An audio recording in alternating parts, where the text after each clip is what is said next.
Our version of Kong is a lonelier, older character.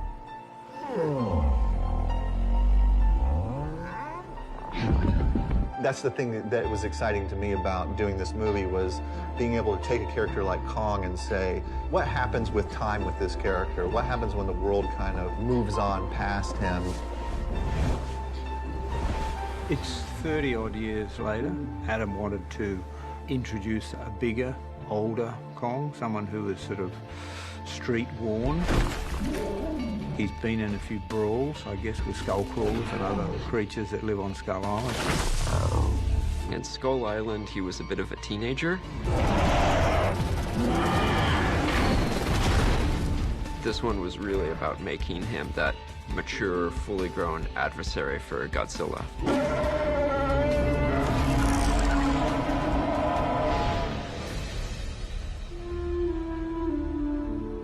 Kong classically is always a character who's kind of a romantic type. He always falls in love with the pretty blonde. And in this case, it kind of felt more like what Kong needed wasn't a love interest. He needed sort of a family. And so that's kind of where Gia comes in, is that, you know, Kong's a lonely character, Gia's a lonely character, and they really find each other. There's a real kinship between Gia and Kong that we begin to discover over the course of the film. They both feel like outsiders.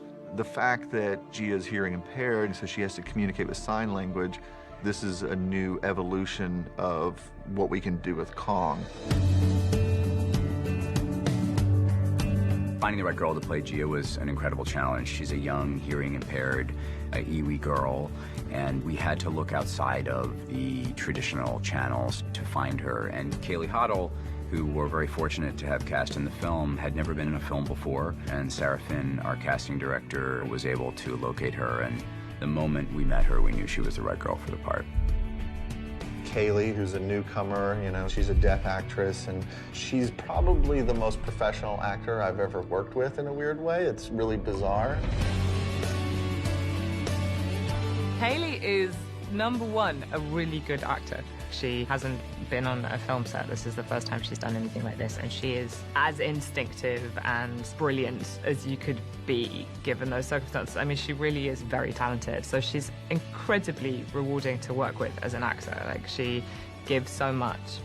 As I've got to know her better, I've realized that she's extremely funny and playful, and she's just a great kid to be around. And so I feel proud to say we have become friends.